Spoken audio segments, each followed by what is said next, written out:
Ready? Go ahead, Kim.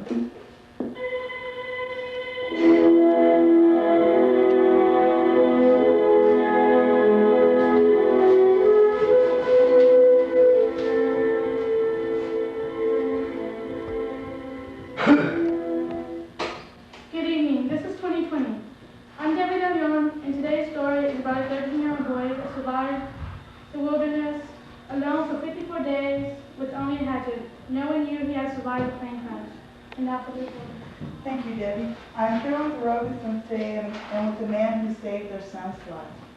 Mrs. Robinson, why did Brian go on this trip? It was time for Brian to go visit his dad. And you gave him a hatchet, is that right? Yes. And why did you give him a hatchet?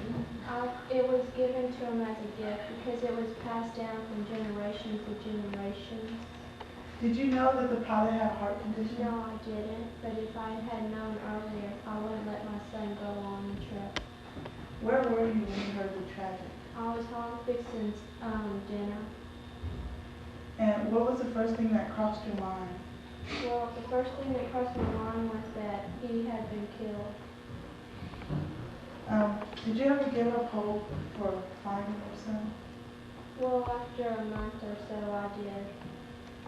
Mrs. Robson, where were you when you heard your son's plane had crashed?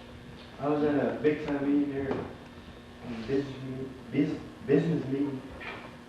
When, if ever, did you give up hope of finding your son? I never gave up hope finding my son.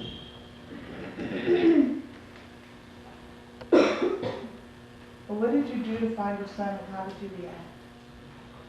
I had called Rescue 911 to help search for Brian.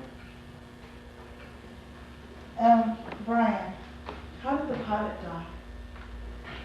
Well, on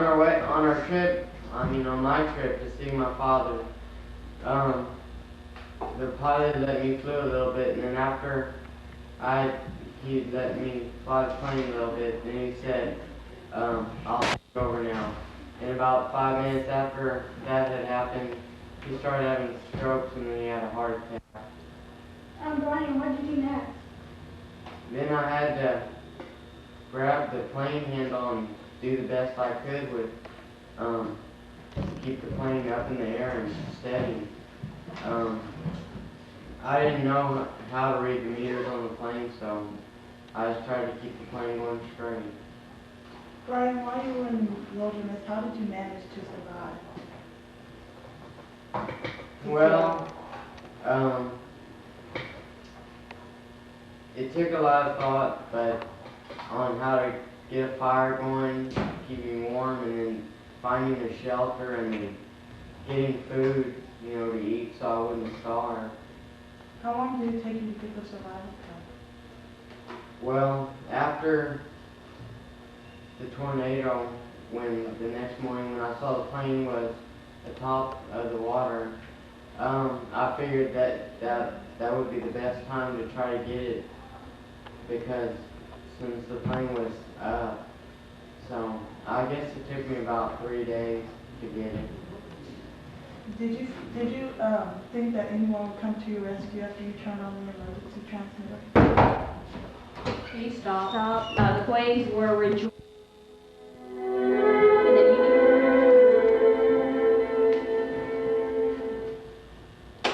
Sorry for this interruption, but we had a special news bulletin on the East Persian Gulf War.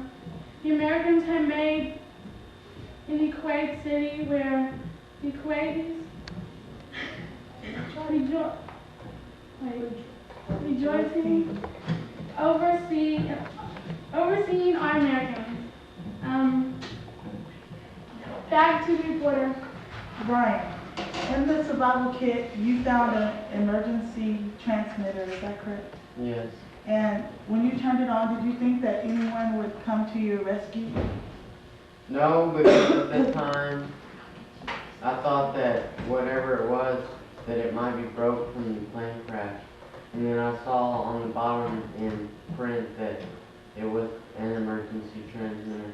So then I started pushing the buttons on the transmitter, see what it would do, and then there's nothing much else I could have done right then, so.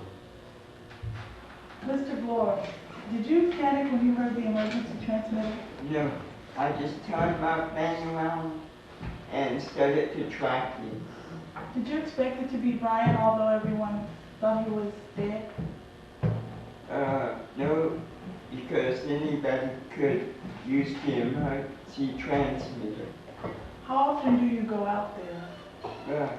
When the weather is good and every hunting season. Miss Robeson, did you treat Brian to anything special when he got home?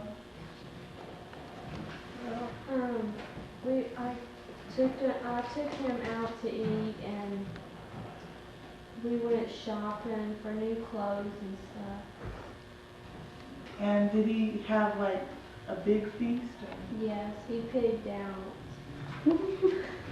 Okay, I think I would like to thank the Robinsons for that story today on Brian and the fur trader, and now back to Debbie.